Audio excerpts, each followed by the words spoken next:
کہ عمر کی زبان سے جو کلمات نکلتے تھے وہ اپنے طرف سے نہیں ہوتے تھے بلکہ اللہ کی طرف سے الہام ہوتا تھا۔ اس لیے حضور نے کہا میرے بعد اگر کوئی نبی ہوتا وہ عمر ابن خطاب ہوتے۔ فرق یہ ہے کہ نبی پر وحی آتی ہے اور عمر چونکہ نبی نہیں ہے، ان پر الہام ہوتا ہے۔ اور یہ ہم نہیں کہہ رہے، حضرت مولا کائنات کی خود حدیث ہے عن شعیبی رضی اللہ تعالیٰ عنہ، حضرت امام شعیبی کہتے ہیں۔ امام شعیبی کون ہے؟ بس ان کی فضیلت اتنی کہہ دوں کہ امام اعظم ابو حنیفہ کے استاد ہے۔ قال ان علی رضی اللہ عنہ، کہتے ہیں کہ مولا علی نے ارشاد فرمایا قال كنا صحاب محمد صلی اللہ علیہ وسلم لا نشک عن السکینۃ تنطق علی لسان عمر۔ حضرت علی کہتے ہیں کہ ہم صحابہ اکرام، ہم رسول اللہ کے اصحاب اس بارے میں شک کرتے ہی نہیں تھے کہ عمر کی زبان سے اللہ کا سکینہ بولتا ہے۔ سکینہ کا مطلب بہت سارے ہوتے ہیں، لغت میں اگر آپ دیکھیں سکینہ کے کئی مطلب آئے ہیں، سکون، آرام، اللہ کا کلام۔ اب یہاں جو مراد ہے وہ یہی ہے کہ اللہ کی طرف سے الہام ہوتا ہے، یعنی حضرت عمر جو کچھ کہتے تھے مرضی الہی کے مطابق کہتے تھے، گویا عمر کی زبان سے اللہ کا کلام جاری ہوتا تھا۔ اور اس کی دلیل ابھی میں آگے دوں گا، پہلے اب سن لے کہ اس حدیث کو امام احمد لائے ہیں اپنی مسند میں، مسند الامام احمد ابن حنبل میں، حدیث نمبر 834۔ اس کو امام عبدالرزاق نے بھی لکھا ہے جو امام بخاری کے دادا استاد ہے، امام احمد ابن حنبل کے استاد ہے۔ ان کی حدیث کی کتاب ہے المصنف، جلد نمبر، اس کی حدیث نمبر ہے 20380۔ امام الاجری کتاب الشریعہ، ان کی حدیث کی کتاب ہے جلد 3 صفحہ 96، حدیث نمبر 1418۔ امام ابن سعد نے اس کو لکھا طبقات القبریٰ، جلد نمبر 3 صفحہ 266۔ امام طبرانی لائے ہیں المعجم الکبیر، حدیث نمبر 8827۔ امام ابو نعیم نے لکھا اس کو حلیۃ الاولیاء، جلد 1 صفحہ 42۔ امام بہقی نے لایا دلائل النبوہ، جلد 6 صفحہ نمبر 370۔ عمر کی زبان سے سکینہ بولتا ہے، کیا مطلب؟ اب آئیے یہ بھی مولا علی سے سنیے۔ عن شعیبی رضی اللہ تعالیٰ عنہ، حضرت امام شعیبی سے، یہ بھی امام شعیبی سے ہی روایت ہے۔ قال علی رضی اللہ عنہ، کہتے ہیں کہ حضرت علی رضی اللہ تعالیٰ عنہ نے ارشاد فرمایا ان فی القرآن لرأیا من رأی عمر۔ مولا علی کہتے ہیں کہ لوگوں، عمر وہ ہیں، بے شک قرآن عمر کی دی ہوئی رائے کے مطابق قرآن میں بعض رائے موجود ہے۔ عمر وہ ہے، بے شک عمر وہ ہے کہ جس کی دی ہوئی رائے کے مطابق قرآن میں بعض رائے موجود ہے۔ کیا مطلب؟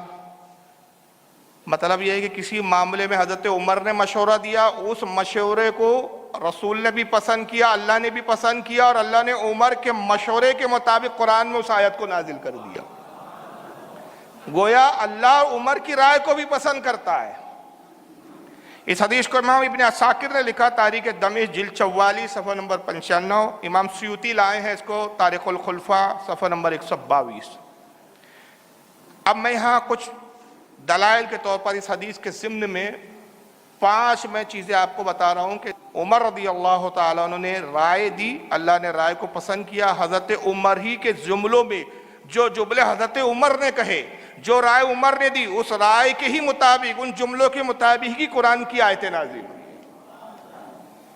ایسے تو قرآن میں بہت سارے واقعات اور ایسی آیتیں موجود ہیں، اس پر تبصرہ کریں گے تو بیان بہت لمبا ہو جائے، وقت کم ہے۔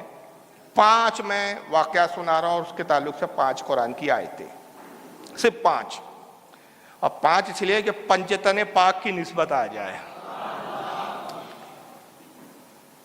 حضرت عمر رضی اللہ تعالیٰ رسول اللہ سے اکثر عرض کرتے، یا رسول اللہ مجھے ایک مقام سے بڑی محبت ہے۔ سرکار نے فرمایا کون سی جگہ سے عمر تمہیں محبت ہے؟ کہا یا رسول اللہ مجھے مقام ابراہیم سے بڑی محبت ہے۔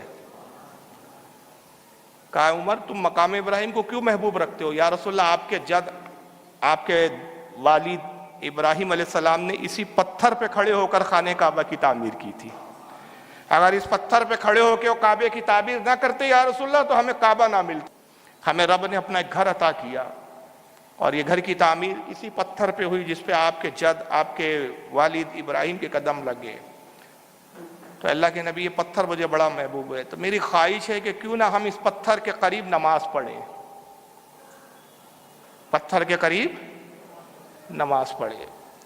حضور نے کہا کہ عمر وہ کام میں کیسے کر سکتا ہوں جس کا حکم اللہ کی طرف سے نہیں ہے؟ لیکن حضرت عمر بار بار کہتے یا رسول اللہ آپ اجازت دیجئے کہ ہم مقام ابراہیم پر نماز پڑھیں.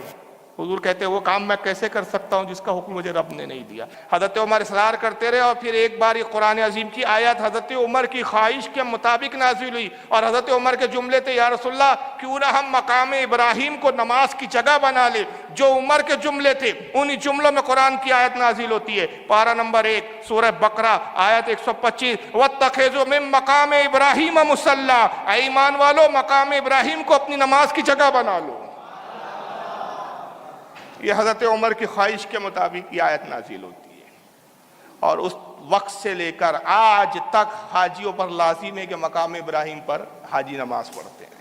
بھیڑ لگی ہوتی ہے, دھکا دھکی ہوتی ہے, ہر کسی کی خواہش ہوتی ہے کہ 2 رکعت کم سے کم پڑھنے کو مل جائے. اس سے ایک بات یہ بھی پتہ چلی کہ مقام ابراہیم کو قرآن کہہ رہا ہے کہ اپنے نماز کی جگہ بنا لو. نماز اللہ کی عبادت ہے, اللہ کی تعظیم کا ذریعہ ہے. اور کہاں کی جگہ پہ اللہ کی تعظیم بجا لاؤ؟ مقام ابراہیم پر. مقام ابراہیم کہاں ہے؟ جہاں ابراہیم کے قدم لگ گئے. تو جہاں ابراہیم علیہ السلام کے قدم لگ گئے وہ مصلی ہو گئی, تعظیم کی جگہ ہو گئی. اور جہاں ابراہیم کے بھی آقا محمد صلی اللہ علیہ وسلم کا جسم اطہر ہے وہ جگہ کتنی تعظیم کے لائق ہوں گی. یہی تو وجہ ہے کہ روزانہ 70,000 فرشتے صبح آتے اور 70,000 شام آتے. 1,40,000 فرشتے روزانہ حضور کی زیارت کے لیے آتے ہیں. اور آقا خود فرماتے ہیں کہ ایک فرشتہ جو میری قبر پر ایک بار آئے گا قیامت تک دوبارہ آنا اس کو بھی نصیب نہیں ہوگا. اتنے فرشتے اللہ تعالیٰ کے. تو حضرت عمر کی خواہش پر یہ آیت نازل ہوتی ہے مقام ابراہیم کو اپنی نماز کی جگہ بنا لو. حضور کے حجرے میں جب حضرت عمر ملنے آتے اکثر دیکھتے ہیں کہ کچھ اصحاب ملنے آئے اور ازواج مطہرات پردہ نہیں کر رہی ہے. پردے کے احکام تھے نہیں. عرب کی عورتیں اس وقت بے پردہ گھومتی تھی, کسی کے بھی سامنے آتی تھی جاتی تھی, جیسا کہ اس وقت کا ہمارا معاشرہ چل رہا ہے. بس ایک آزادانہ معاشرہ تھا, پردہ وغیرہ کچھ تھا نہیں. حضرت عمر کو یہ چیز بڑی ناگوار گزری. تو حضرت عمر رضی اللہ تعالیٰ سرکار سے عرض کرتے یا رسول اللہ اکثر میں آتا ہوں, صحابہ بھی آتے, دیکھا کہ آپ کی بیویاں ازواج مطہرات پردہ نہیں کرتی. تو حضور کم سے کم اتنا تو حکم دے دیجئے کہ وہ اپنے چہروں پہ کپڑے ڈھانپ لے, اپنے چہرے پر کپڑے رکھ لے تھوڑا, یہ ان کے لیے بہتر ہے. یہ حضرت عمر کے جملے تھے. بس حضرت عمر نے کہا اسی وقت قرآن عظیم کی آیت کریمہ نازل ہوتی ہے. عمر خواہش کرتے تھے اور قرآن کا نزول ہوتا تھا. آیت کریمہ نازل ہوتی ہے پارہ نمبر 22 سورہ احزاب آیت 59 یا ایھا النبی قل لازواجک وبناتک ونساء المؤمنین یدنین علیہن من جلابیبہن ذلک ادنی ان یعرفن فلا یؤذین وکان اللہ غفورا رحیما. رب فرماتا ہے میرے محبوب ہے نبی اپنی بیویوں, اپنی بیٹیوں اور مسلمانوں کی عورتوں کو حکم دیجئے, فرما دیجئے کہ وہ چادروں کا ایک حصہ اپنے چہرے پر ڈال لے. یہی حضرت عمر کے جملے تھے کہ یا رسول اللہ مرد آتے ہیں آپ کے حجرے میں, بیویاں ایسی دکھتی ہے بے پردہ ہوتی ہے, تو کم سے کم چہرے پہ پردہ تو ڈال لیں, کچھ ڈھانپ تو لے چہرے پہ. تو قرآن اللہ رب العزت وہی عمر کے جملے نقل فرما رہا ہے, بیان کر رہا ہے کہ نبی اپنی بیویوں کو حکم دو, اپنی بیٹیوں کو حکم دو, مسلمانوں کی عورتوں کو حکم دو کہ اپنی چادروں کا ایک حصہ منہ پر ڈالے رہیں. یہ ان کے نزدیک زیادہ بہتر ہے کہ ان کی پہچان نہ ہو اور ستائی نہ جائے, اور بے شک اللہ بخشنے والا مہربان ہے. تو پردے کی آیت کا نزول حضرت عمر کی خواہش پر ہوا ہے. یہ حضرت عمر کی زبان پہ سکینہ بولتا تھا. ایک مرتبہ ازواج مطہرات سے حضور ناراض ہو گئے. اب یہ تیسری آیت بتا رہا ہوں میں, 5 کہا ہے میں نے, 5 سناؤں گا آپ کو. روایت میں آتا ہے کہ ازواج نے ایک مرتبہ میٹنگ کی, کہا حضور جو خرچہ دیتے ہیں نا وہ کم پڑتا ہے, آپ کو خرچہ زیادہ مانگنا چاہیے. ساری ازواج حضور کی خدمت میں حاضر ہوئی. سرکار باہر سے تشریف لائے, کہا یا رسول اللہ جو آپ ہمیں خرچہ دیتے ہیں نا کھانے پینے کا, اس میں ٹھیک سے گزارا نہیں ہوتا, ہمارا جو ہے خرچہ بڑھایا جائے. اللہ کے نبی نے فرمایا کہ بس جتنا ملتا ہے اس میں گزارا کرو, قناعت پسندی اختیار کرو, فضول خرچی سے بچو, کہ اللہ فضول خرچی کرنے والوں کو پسند نہیں کرتا. ازواج نے ضد کی, اصرار کیا, سرکار ناراض ہو گئے. حضرت عمر کو اطلاع ملتی ہے کہ ازواج نے حضور سے ضد کی ہے, پیسہ مانگا ہے, اور سرکار ناراض ہو گئے. تو حضرت عمر ازواج محترات کے پاس آتے ہیں. ان میں آپ کی بیٹی حضرت حفصہ بھی ہے, سرکار کی زوجہ ہے, سرکار کی بیوی ہے. اس اعتبار سے حضرت عمر حضور کے سسر بھی ہے. تو آپ بیویوں کے پاس آتے ازواج محترات کو اور اپنی بیٹی حفصہ سے کہا کہ تمام ازواج کو جمع کرو, میں نے سنا ہے کہ رسول اللہ کو تم نے ناراض کر دیا ہے. تو انہوں نے کہا ہاں حضور ہم سے ناراض ہو گئے, ہم نے پیسوں کا مطالبہ کیا. تو حضرت عمر کے جملے کیا تھے ذرا سنیے. ازواج کو جمع کیا, کہا کہ اے نبی کی بیویوں, جتنا نبی دیتے ہیں قبول کر لو, اگر رسول تمہیں طلاق دے دے تو اللہ قادر ہے کہ تم سے بہتر بیوی اپنے محبوب کو عطا فرما دی. جملے پہ غور کریں آپ, بس جتنا ہے دیتے ہیں لے لو, حضور سے, حضور کو ناراض مت کرو. کہیں ایسا نہ ہو کہ حضور نے اگر ناراضگی میں تمہیں طلاق دے دیا تو اللہ قادر ہے کہ تم سے بہتر اب بیویاں اپنے نبی کو عطا فرما دے. حضرت عمر کی زبان سے نکلا اور قرآن عظیم کی آیت کریمہ نازل ہوئی. پارہ نمبر 28 سورہ تحریم آیت 5. اللہ فرماتا ہے اگر ہمارا نبی تمہیں طلاق دے دے تو قریب ہے ان کا رب تم سے بہتر بیویاں انہیں عطا فرمائے.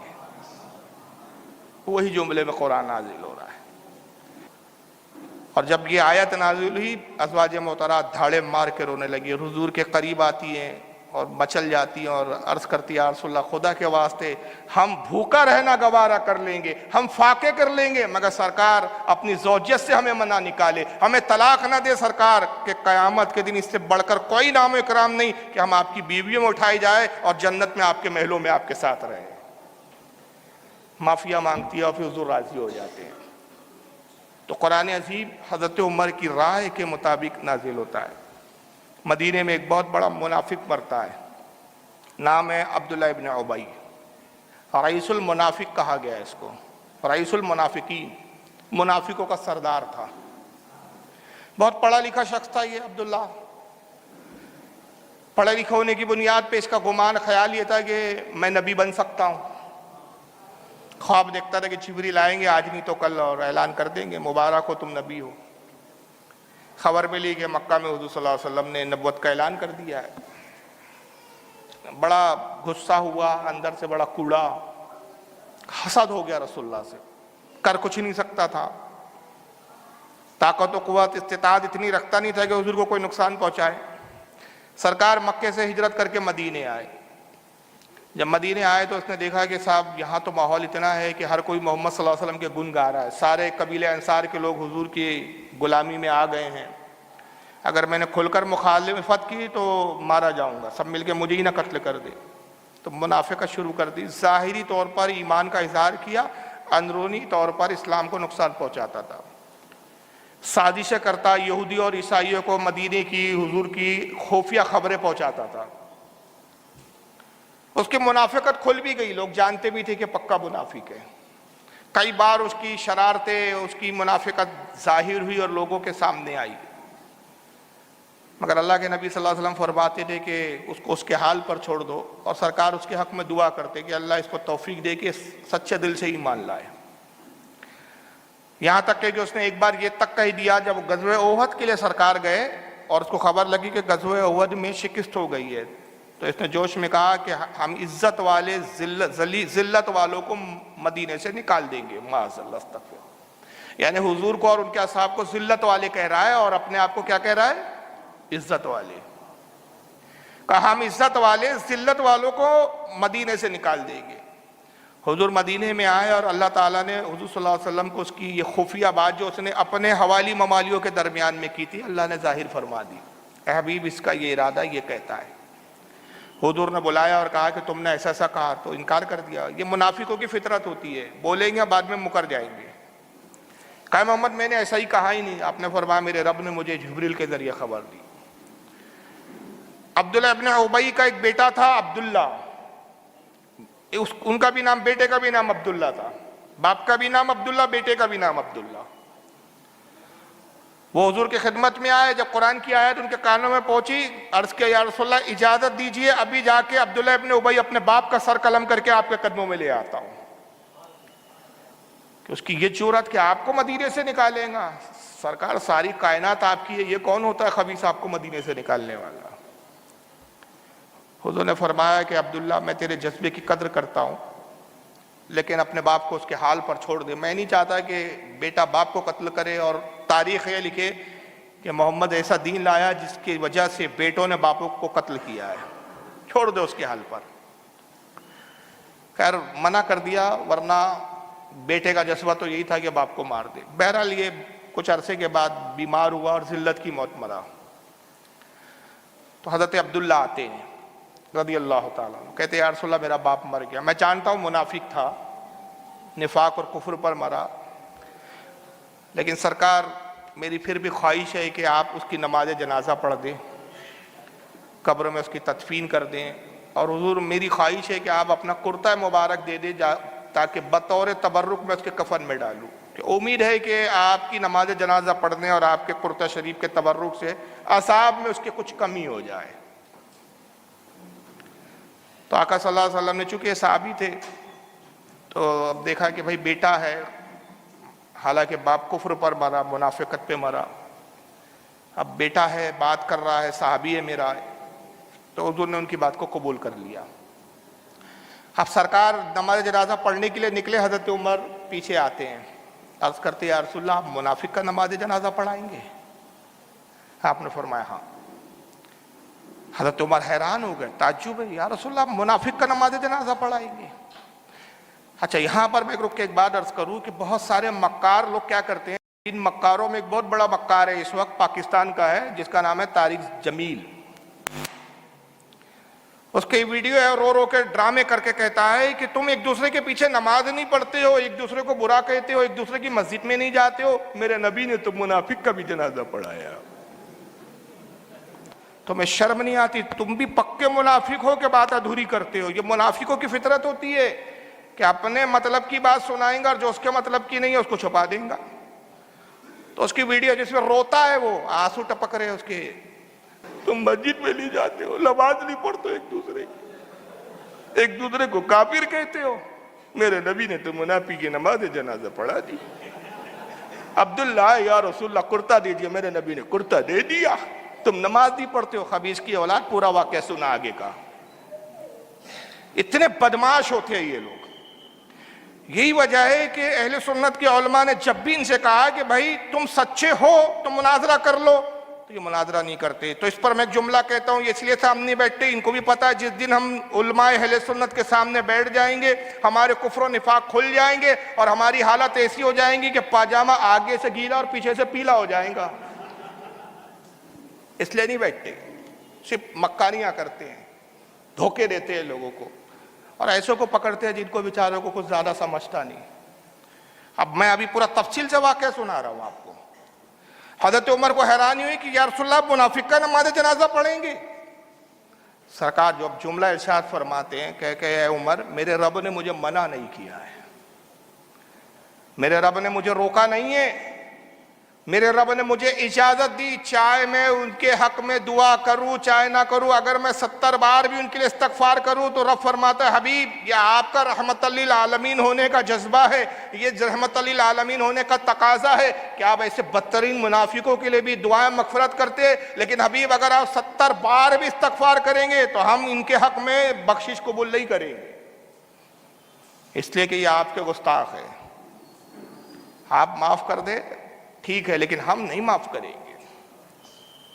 اچھا اس پر ایک مرتبہ بلار شاہ میں خبیث وہابی سے میرا مناظرہ ہوا تھا، بہت پہلے کی بات ہے. اس وقت میری تو عمر بہت کم تھی، 22-23 سال کا رہا ہوں گا میں. ہمارے ناگپور سے بہت سارے لوگ ساتھ میں گئے تھے. وہ لمبی کہانی ہے کیسے مناظرہ ہوا، کیوں ہوا، اس میں نہیں جا رہا ہوں. 65 سال کا خوسٹ بڈھا تھا جس سے میری بات ہو رہی تھی. اس نے کہا دیکھو صاحب، وہ بعض اوقات رسول اللہ کی بھی اللہ تعالیٰ بات نہیں مانتا تھا، رد کر دیتا تھا. نبی کی ہر دعا قبول نہیں ہوتی. تو میں نے کہا دلیل، تو اس نے یہی دلیل دیا، دیکھو قرآن میں تو موجود ہے کہ اے نبی اگر تم ان منافقوں کے لیے 70 بار بھی استغفار کرو تو ہم آپ کی بات نہیں سنیں گے.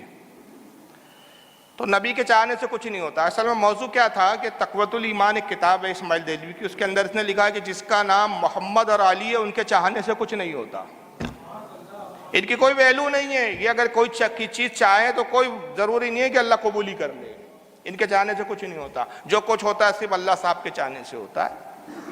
اس پر یہ بات موضوع تھا، یہ موضوع کا مناظرے کا موضوع تھا۔ تو میں نے کہا کہ یہ جو لکھا ہے تو کیا دلیل ہے؟ تو اس نے یہ دلیل دیا کہ دیکھیے اللہ کے رسول چاہتے تھے کہ اس کی مغفرت ہو جائے، تو اللہ کہہ رہا 70 بار بھی استغفار کرو گے تو ہم قبول نہیں کرو گے۔ تو میں نے کہا جناب اس سے آپ معاذ اللہ یہ سمجھ رہے ہیں کہ اللہ تعالیٰ اپنے محبوب کی بات کو ماننا نہیں چاہتا، یا رسول اللہ کی سے اتنی محبت نہیں اللہ کو۔ میں نے کہا ایک مثال دیتا ہوں آپ کو سمجھانے کے لیے، اللہ کرے آپ کے سمجھ میں آ جائے۔ بڈھے کے سمجھ میں نہیں آئی تھی، آخر میں وہ ویسی جہنم میں سدھارا، لیکن اللہ کا فضل یہ ہوا کہ بلار شاہ میں جتنے لوگ اس وقت مناظر میں بیٹھے تھے اس میں سے بہت سے بدعقیدوں نے توبہ کر لی تھی پھر، اور اس کے بعد بھی 2 سے 3 پروگرامات ہوئے میرے بڑے بڑے، تو بہرحال وہ کچھ بہت لوگوں نے توبہ کی تھی۔ تو میں نے مثال دیتے ہوئے کہا کہ دیکھیے مجھے حالانکہ میری اس وقت شادی نہیں ہوئی تھی، لیکن سمجھانے کے لیے میں نے مثال دیا تھا۔ میں نے کہا میری بیوی ہے، میں اپنی بیوی سے بہت محبت کرتا ہوں، اب میں اپنی بیوی کے ساتھ جا رہا ہوں تو راستے میں میری موجودگی میں میری بیوی کو ایک شخص چھیڑنے لگتا ہے، آوازیں کسنے لگتا ہے، عجیب عجیب حرکتیں کرتا ہے۔ اب میں دیکھتا ہوں میری بیوی کو چھیڑ رہا ہے، مجھے غصہ آتا ہے۔ اب میں گیا اور میں نے اس کو پیٹنا شروع کر دیا۔ اب بھرے بازار میں ہی جھگڑا ہو گیا۔ میں کہا دیانت داری سے بتائیے کہ اس وقت میرے ساتھ جو میری بیوی ہے اس کا رویہ، اس کا انداز کیا ہوگا؟ آپ خود قیاس کیجئے اپنی اپنی بیویوں پر، یا کسی کی شادی نہیں تو وہ اپنی بہن پر قیاس کر لے کہ بھائی بہن کے ساتھ جا رہا ہے کوئی بھائی اور اس کی بہن کو کسی نے چھیڑا، اب بھائی جھگڑا لڑنے لگا، مارا پیٹی اور شروع ہو گئی، ایک دوسرے کا گریبان پکڑ لیے، اس وقت وہ بہن یا بیوی کا کیا رویہ ہوتا ہے؟ ہاں چھڑاتی ہے وہ۔ عورت کی فطرت ہوتی ہے کہ وہ ڈر جاتی ہے، جھگڑے کو پسند نہیں کرتی۔ ارے کہاں بازار میں تماشے رو، ارے جانے دو نا، چھوڑو نا، ارے چھوڑو نا، جان دو وہ خبیث ہے، یہ ہے، اس طرح کی۔ تو میں نے کہا میری بیوی وہاں پہ وہی کرتی ہے اور کہنے لگتی ہے کہ ارے چھوڑو نا، وہ تو بدماش ہے، آپ کیوں بدماش سے لڑ رہے ہیں؟ آپ تو شریف ہے، شریف بدماشوں کے منہ تھوڑی لگتے، آپ اس خبیث کے منہ کیوں لگ رہے؟ چھوڑیے، جانے دیجئے، وہ خود بھگتیں گا۔ اس طرح کی باتیں کرتی ہے۔ لیکن میرا اس وقت انداز کیا ہوتا ہے؟ بیوی سے محبت ہے، میں کہتا تم خاموش رہو، اس کمبخت کو میں چھوڑوں گا نہیں۔ تو یہ میرا نہ چھوڑوں یہ کہنا، یہ جو ہے اس کا تقاضا کیا ہے کہ حقیقت میں مجھے اپنی بیوی سے بہت محبت ہے۔ تو گویا میں کہنا چاہتا ہوں کہ بھائی تم نرم دل ہو، نرم مزاج ہو، تم اپنے گستاخ کو تو معاف کر سکتی ہو، لیکن میری محبت کا تقاضا ہے کہ میں تیرے گستاخ کو معاف نہیں کروں گا۔ تو یہاں رب سے محبوب کو اتنی محبت ہے، اے حبیب تیری رحمت کا تقاضا ہے، تو کہہ رہا ہے میں معاف کر دے، لیکن مجھے اتنی محبت ہے کہ میں معاف نہیں کروں گا۔ 70 بار بھی اگر آپ بولو تو میں معاف نہیں کروں گا۔ تو یہاں پر حضور صلی اللہ علیہ وسلم کی رحمت کا تقاضا تھا کہ عبداللہ ابن ابی بخشا تو نہیں جائے گا، منافق ہے، بخشش تو نہیں ہوں گی۔ وعدہ الہی ہے کہ منافقوں کو اور کافروں کو میں بخشوں گا نہیں۔ تو حضور پھر ایک جملہ یہ بھی فرماتے ہیں کہ عمر امید ہے کہ میرے اس سلوک سے اس کے قبیلے کے لوگوں کا دل نرم پڑ جائے اور وہ مجھ پر ایمان لے آئے۔ وہ جب دیکھے کہ اتنا بدترین تھا کہ حضور کے خلاف سازشیں کرتا تھا، حضور کو مارنے کی فکر میں کرتا تھا، حضور کے دشمنوں کو خبریں پہنچاتا تھا، ہمیشہ اسلام کو نقصان پہنچانے کے لیے اس نے کچھ نہ کچھ کام کیے ہیں، مگر اس کے باوجود رسول اللہ نماز جنازہ پڑھ رہے ہیں، اس کے لیے دعائیں مغفرت کر رہے ہیں۔ تو ہو سکتا ہے کہ یہ میرا سلوک دیکھ کے اس کے قبیلے کے لوگوں کا دل نرم پڑ جائے اور وہ اسلام قبول کر لیں۔ یہ حکمت تھی حضور کی۔ یہاں تک کہ روایتوں میں آتا ہے کہ حضرت عمر نے رسول اللہ کے دامن کو کھینچا اور ایک جملہ کہا، اے نبی، اے اللہ کے نبی، میں تو پھر بھی کہتا ہوں کہ آپ کسی منافق کی نہ نماز جنازہ پڑھیے نہ ان کی قبر پر کھڑے ہوئیے۔ جملے یاد رکھیے گا عمر کے۔ اے اللہ کے نبی، میں تو پھر بھی یہی کہوں گا، اگرچہ آپ کے رب نے آپ کو روکا نہیں ہے، آپ کی حکمتیں ہیں، مصلحتیں ہیں، لیکن پھر بھی میں کہوں گا کہ یا رسول اللہ، اے نبی، آپ ان کی نہ ان منافقوں کی نہ نماز جنازہ پڑھیے نہ ان کی قبر پہ کھڑے رہیے۔ حضور گئے بہرحال، اور حضور صلی اللہ علیہ وسلم نے اپنا لعاب اس کو دیا، اپنا کرتا اتار کے دیا، اور پھر فرمایا کہ میں نے کرتا کیوں دیا جانتے ہو؟ کرتا اس لیے دیا کہ جب غزوہ بدر میں میرے چچا عباس گرفتار ہو کر آئے تھے، اس وقت مشرکین کے ساتھ تھے، حضرت عباس ایمان نہیں لائے تھے، حضور کے خلاف لڑنے آئے تھے، گرفتار ہو گئے، بہت اونچے پورے تھے حضرت عباس رضی اللہ تعالیٰ عنہ۔ جب گرفتار ہو کے آئے، مدینے میں بڑی سردی تھی، بدن پہ ان کے کوئی کپڑا نہیں تھا، جنگ میں کپڑے اپڑے پھٹ گئے تھے ان کے۔ حضور نے کہا کوئی ہے جو میرے چچا کو کرتا دے دے؟ کچھ صحابہ نے کرتے اتار کے دیے، کسی کا کرتا حضرت عباس کو پورا نہیں آتا تھا۔ اتنے اونچے پورے تھے. ان کے بارے میں آتا حضرت عباس کے گھوڑے پہ بیٹھتے تو پیر زمین پہ رگڑتے ہوئے چلتے تھے, اتنے اونچے تھے. اور حضرت عباس کی خوبی یہ تھی کہ جب زور سے کسی کو آواز دیتے تھے, حضور جنگوں میں ان کا استعمال تب کرتے تھے, ان سے مطلب یہ خدمت لی جاتی تھی کہ جب لوگ بکھر جاتے تھے لڑتے لڑتے تو آپ کہتے تھے کہ چچا ٹیلے پہ کھڑے ہو جائیے اور مسلمانوں کو آواز دیجئے کہ جو بکھر گئے ہیں وہ سب سے مٹائے. تو حضرت عباس کھڑے ہوتے کہتے لوگوں رسول کی طرف آ جاؤ, رسول یہاں ہے, رسول کی طرف آ جاؤ. تو اللہ نے ان کو یہ اعزاز دیا تھا, ان کی آواز 7 میل دور تک جاتی تھی. یہ ان کا اعزاز تھا حضرت عباس کا, حضور کے چچا کا. تو اونچے پورے تھے, کرتا کسی کا نہیں آ رہا ہے. یہ کم بخت عبداللہ ابن ابی یہ بھی اونچا پورا تھا, اس نے اپنا کرتا دے دیا اور وہ کرتا حضرت عباس کو فٹ بیٹھ گیا. سرکار نے اس کے مرنے پر اس کو کرتا دیا اور آپ نے فرمایا کہ لوگوں نبی اپنے اور اپنے اہل بیت کا کسی پر احسان نہیں رکھتا. اس نے بدر کے موقع پر میرے چچا کو کرتا دیا تھا, آج محمد نے اپنا کرتا دے کے اس احسان کا بدلہ چکا دیا. اس کے بعد وہی ہوا جو سرکار کو امید تھی کہ اس کے قبیلے کے لوگوں نے دیکھا کہ اللہ کے نبی صلی اللہ علیہ وسلم اس کے ساتھ یہ سلوک کر رہے ہیں, تو تقریباً 700 کے قریب اس کے قبیلے کے لوگ ایمان میں داخل ہو گئے. حضور نے نماز جنازہ پڑھائی اور اس کے بعد اب یہاں تو حکمت تھی نا کہ حبیب نماز جنازہ پڑھاؤں گے تو کم سے کم 700 لوگ تو آ جائیں گے. کرتے کا احسان ہے, وہ احسان بھی چکا دو آپ تاکہ قیامت میں یہ کوئی احسان کا مطالبہ نہ کرے. بالکل یہی سب دے دلا کے ختم کرو. اب جب یہ معاملات ختم ہو گئے تو قرآن کی اب آیت نازل ہوتی, پارہ نمبر 10 سورہ توبہ آیت نمبر 84. اللہ فرماتا ہے وَلَا تُصَلِّ عَلَىٰ أَحَدٍ مِّنْهُمْ مَاتَ أَبَدًا وَلَا تَقُمْ عَلَىٰ قَبْرِهِ إِنَّهُمْ كَفَرُوا بِاللَّهِ وَرَسُولِهِ وَمَاتُوا وَهُمْ فَاسِقُونَ. وہی جملے جو حضرت عمر نے کہا, اے محبوب اب ان منافقوں میں سے کسی کی میت پر کبھی نماز نہ پڑھنا اور نہ ان کی قبر پر کھڑے ہونا. لوگ کہتے ہیں نا بھائی بریلی کے مولانا کیوں بولتے ہیں کہ وہابیوں کی نماز مت پڑھو. ہم نہیں بولتے, قرآن بول رہا ہے. یہ قرآن کا حکم ہے کہ منافقوں کی نماز جنازہ, اچھا صرف نماز جنازہ ہی نہیں, اللہ کیا فرما رہا ہے وَلَا تَقُمْ عَلَىٰ قَبْرِهِ ان کی قبر پر کھڑے بھی مت ہونا. یعنی ان کی قبر پہ کھڑے کیوں نہیں ہونا, یہ جہنم کا گڑھا ہے, جہنم دھیک رہی ہے, یا کھڑے بھی مت رہو. دعائیں مغفرت کرنا تو بہت دور کی بات ہے, نماز جنازہ تو پڑھنا بہت دور کی بات ہے. قرآن پڑھو گے تو سمجھ میں آئے گا نا. نہ قرآن پڑھتے ہو نہ حدیث پڑھتے ہو, گالیاں مولوی صاحب کو دیتے ہو کہ یار بریلی کے مولانا بس ایسی فتوے ٹھوکتے رہتے. بھائی وہ فتوے نہیں ٹھوکتے رہتے, وہ قرآن و حدیث کی بات بتاتے ہیں. اب یہ جو لوگ کہتے ہیں نا جیسے طارق جمیل, میرے نبی نے تو منافق کی جنازہ پڑھا دی, تو اس خبیث سے میں پوچھتا ہوں اور آج تک جواب نہیں دیا. 6-7 سال سے میں پوچھ ہی رہا ہوں اس سے, دہی جمع ہوا ہے منہ میں, نہ اس کے کسی گرگے کی ہمت ہے کہ جواب دے کہ حضور نے جب نماز جنازہ پڑھائی تو حدیث میں خود موجود ہے, بخاری کے اندر موجود ہے اور دیگر کتابوں میں موجود ہے کہ حضور نے کہا رب نے مجھے منع ہی نہیں کیا, اختیار دیا حبیب چاہے آپ نماز جنازہ پڑھاؤ چاہے نہ پڑھاؤ, اللہ نہیں بخشنے والا. کیا اس آیت کے نازل ہونے کے بعد حضور نے کسی منافق کی نماز جنازہ پڑھائی؟